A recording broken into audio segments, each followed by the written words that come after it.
We are back again, and we have so many questions for you. I have so many questions for you, for your big experience as a 30 years diplomat of the United States. Now, of course, you're a private citizen. This is your quality to speak here now, just to clarify this for everybody. But your experience is vital for our talk show, and the scope of our talk show is to inform the people on what are the plans of the big powers with Romania, what Romania should do, why are we, and why should we be part in the NATO, and so on. My next question, of course, to you is related to your experience, and one of the analysts were saying that we are preparing for the post-US era. Do you believe this, or who will be the next superpower? Well, I don't know who the next superpower would be. I think that we spoke about China a few moments ago. Yes. And obviously, in terms of the weight that China has, and I think India will be in this place as well economically, that the distribution of power relationships writ large in the biggest sense of the word is changing. So Fareed Zakaria's book, well-known American writer and analyst, the post-American century, is correct to the extent that it reflects a difference in how the global power structure, if you will, economic, political, and otherwise, is likely to be distributed. The relative importance of the United States relative to other countries may not be the same as it was during the last half century. That's almost certain to be the case. But that doesn't mean that the United States' role in terms of providing leadership and trying to help organize the international community, stand by the values that are represented by NATO, for instance, and that are under threat in this crisis in Ukraine. I think the United States will continue to play a strong role. Our closest partners are here in Europe, and along with Japan, where we have a special close relationship. So we'll continue to invest and continue to try to exert that kind of leadership in the world. And I think that even if the situation is a little bit different, I think American leadership is still going to be something that people are seeking in many parts of the world. For sure in Romania, because we are an island surrounded by, I wouldn't say enemies, because they are not enemies, but there are countries which are depending more or less from Russia, economically, as you know, some of them. But you're not an island anymore. No, we have Poland, we have no, and UK. I think under the worst of circumstances, you're a peninsula. And although I know I can't rewrite the rules of geography, yes, the fact of the matter is all of this hard work that Romania has undertaken, and I give Romanians, Romanian diplomats, Romanian political leaders, intelligence. I give a lot of credit to Romania as a whole, because what Romania's accomplished in 20 or 25 years to go from the really dire situation that you faced at the end of 1989 to where you are today in 2015, members of NATO, members of the European Union, it's remarkable. And so Romanians should not feel anything other than at least somewhat optimistic. You should have optimism about where you're headed because you've taken important steps over this last period of time. And in the big picture, since we're talking about big, gigantic geopolitical concepts, I think Romania has done well and can continue to do well, looking ahead for the next 50 years. Is Romania seeing from Washington, and I'm not referring only to the State Department, because State Department is one part of the establishment in Washington. Is the establishment of Washington seeing Romania as a pillar, as an important partner in Europe? Yes, most definitely. And Romania has gained a lot of credibility now going back 10 or 15 years, working side by side with us. Romania has gained credibility also in the European Union, but it's a little more complicated because the nature of the challenges are a bit different.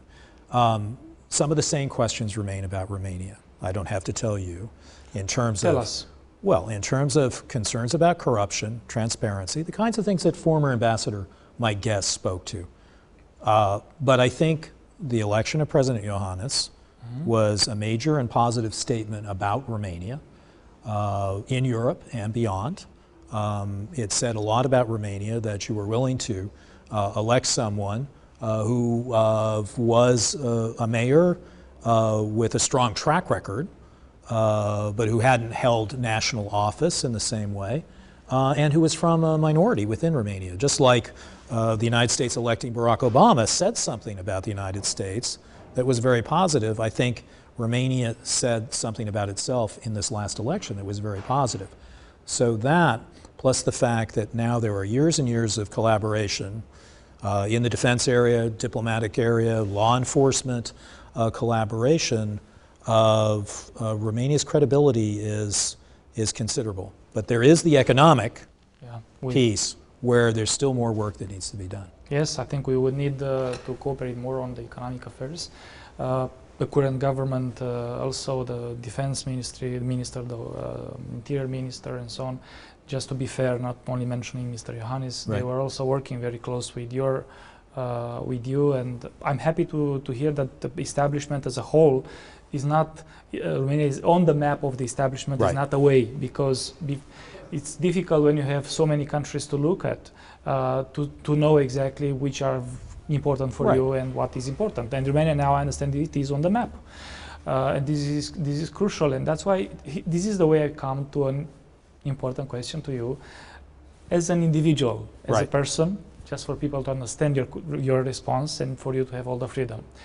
Who do you think will be the next ambassador, or how the new ambassador will look like in these critical times of Romania and the region? I'm happy to say I don't know.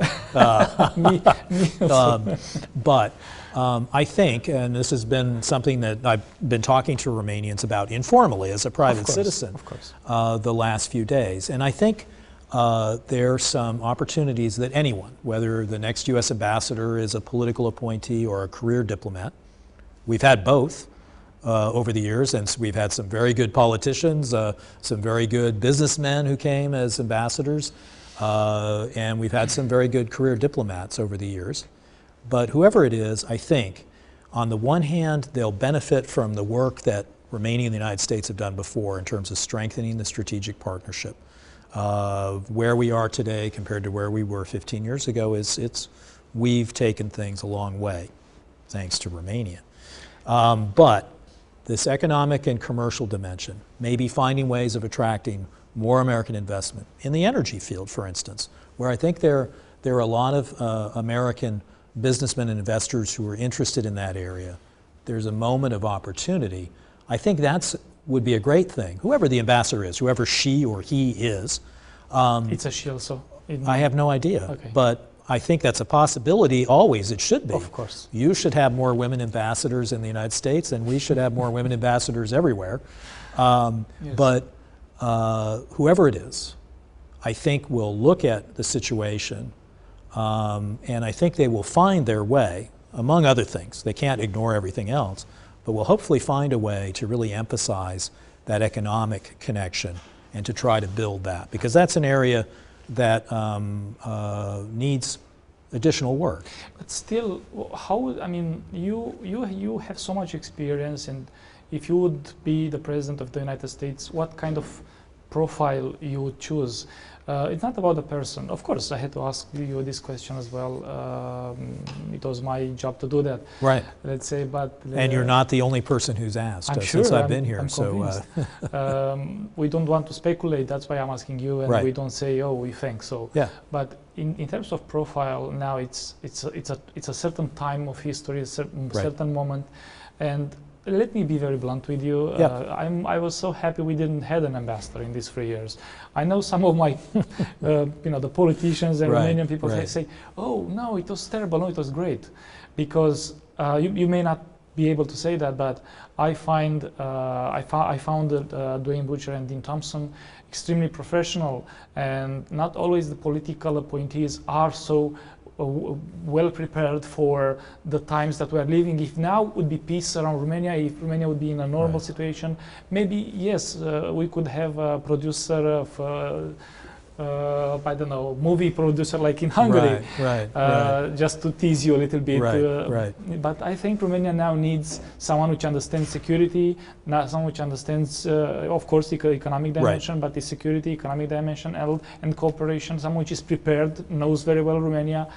I'm not trying myself to make the profile. I'm just saying what I'm expecting as a Romanian citizen. Well, I understand your perspective, and I agree with part of it. And certainly we can't take the security relationship, the diplomatic relationship for granted.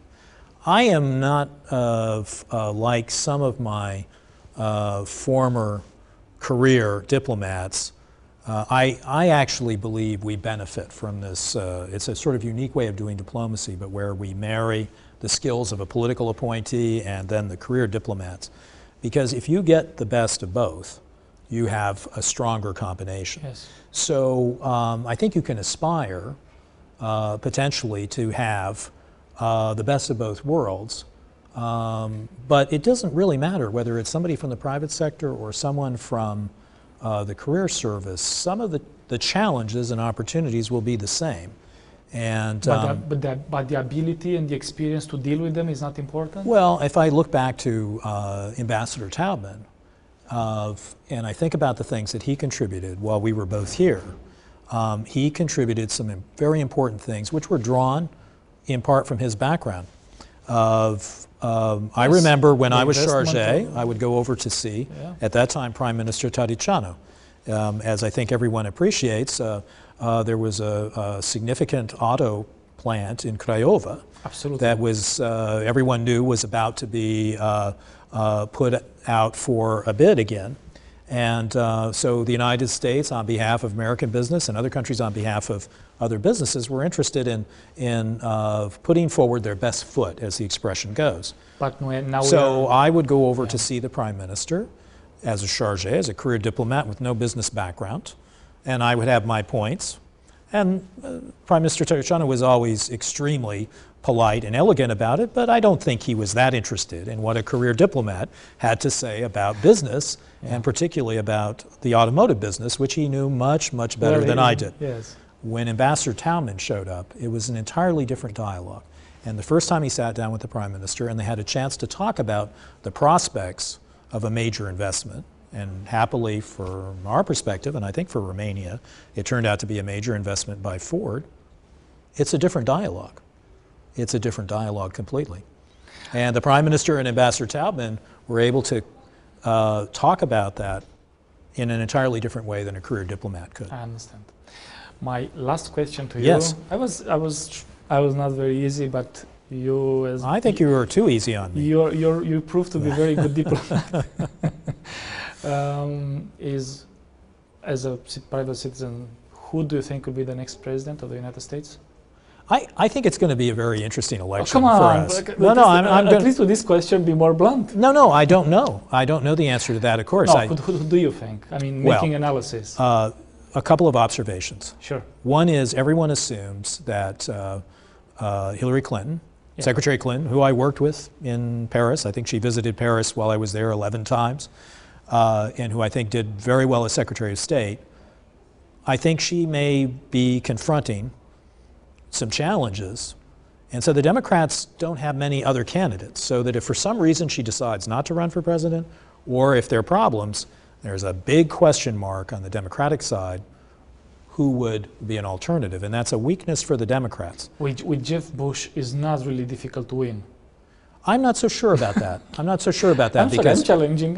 Yeah, no, I'm not so sure about that, because there are a lot of candidates on the Republican side, and even though the economy is going better, Americans are frustrated with the political game in Washington more generally. And as just would happen in Romania, if people were tired of all the parties, they start looking at other candidates who have something new. So I personally think that a candidate who comes forward and says, I'm not going to play the game, I'm not going to take big money from corporations, I'm going to change the terms of reference, and makes a commitment up front to try to decrease the role of money, which is real in American politics, somebody like that could come into the picture. It might be a governor, Republican or Democrat, somewhere. They could come in and capture the imagination the way Barack Obama did for different reasons, capture the imagination of the electorate. So right now, there's a prospect it could be Clinton-Bush again. But I think a lot of people in the electorate don't like that. And they will look at that, if that turns out to be the case. They will look to the third They will alternative. maybe not look for a third, but they'll feel very frustrated. So I think both Hillary Clinton and Jeb Bush, who are the presumed front runners, both have some vulnerabilities, and it's a long time between now and our election. So that's why I say I think it could be more interesting than people expect. Someone could come out from the background who has the right message and gets people's attention. And now really the last question. The Russian propaganda, which in my view, here, this was the only point I was disagreeing with Ambassador Meyer, the man I admire so much, that he couldn't say it. Maybe he's right, but I feel it. It's very strong in Romania. It's becoming very strong in Romania, and I see this on different means, in different ways, the propaganda of Russia. And what I would like to ask you is, how do you see United States fighting with this? I mean, how should we proceed in fighting with this? How is United States fighting with this? Because my feeling is that we need more Atlantic discussions in this country. We need to explain the people, and the fact that you came and met with so many people, came to our talk show, but also visited other people. We should have had a conference together, but the plane was having those problems. Yeah, that was my fault. Well, it was not your fault. It was. I will make a complaint against American Airlines. So my question is, what we should do with this, and second, how we should deal with the Russian propaganda, and second, what is the answer to the Russian propaganda saying, oh, United States also did that with Iraq, Kosovo, and so on? Right. Well, I couldn't agree more with you. I think we need to do more.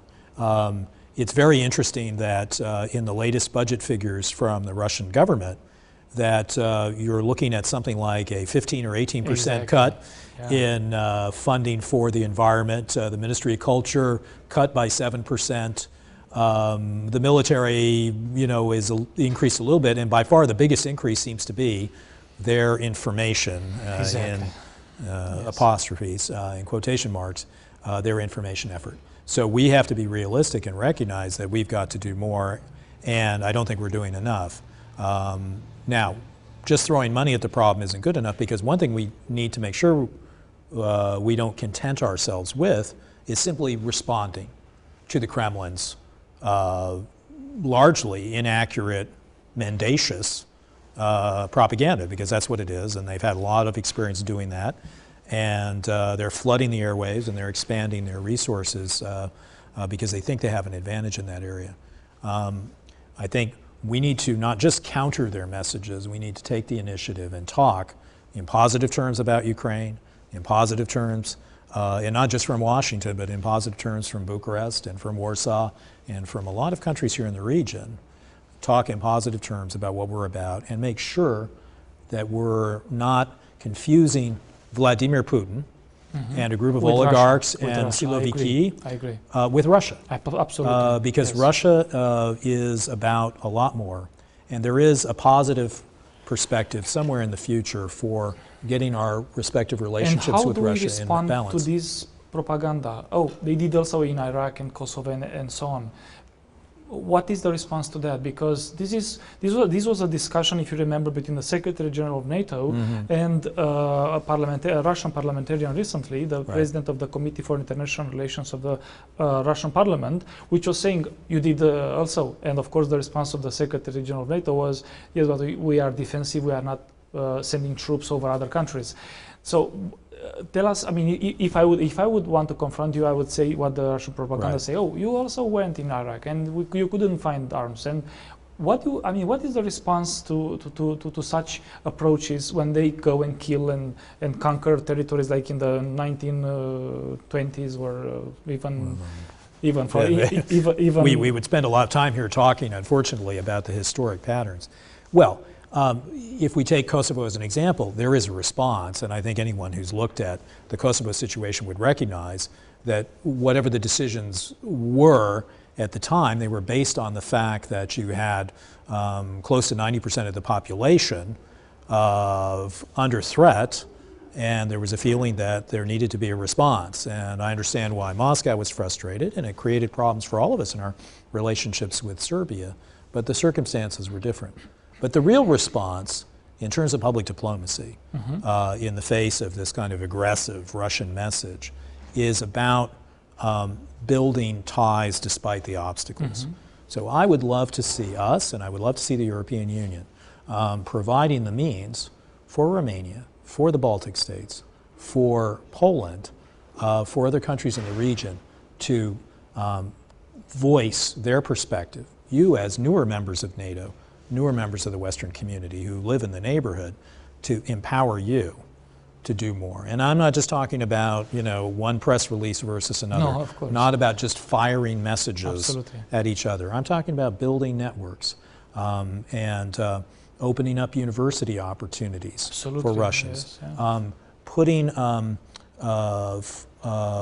our considerable means of civil society into action, despite the obstacles Yes, we that like there that are. very much. Contacts among NGOs in the Yes, region, yes. contacts at the university level are probably as meaningful and certainly over time as anything we would do in terms of messaging. So we need to do both things. Mr. Taplin, my producer will surely, she's looking me like Putin to Ukraine now because she's explaining that I should end soon, and I don't. Why? Because I have a special guest, and I wanted to thank you for being in our talk show, Ambasador Romania, and sharing with us your answers, your experience. And at the end, I would just mention that between Romania and Poland now it's a strong partnership, and President Iohannis was there. I know that also Prime Minister supports this. Right. Across all political parties are for it. Right. And our NGO, just for you to know, will organize soon a conference with Poland on security in the region, not only about Ukraine. Making ties with Polish NGOs and working together to develop. And that's a perfect illustration of what I was talking about. That's exactly the kind of thing we need to do more of, and to make sure that we're trying to include Russia in conversations like that when we can. Those that are open to discuss. Exactly. Again, thank you very much.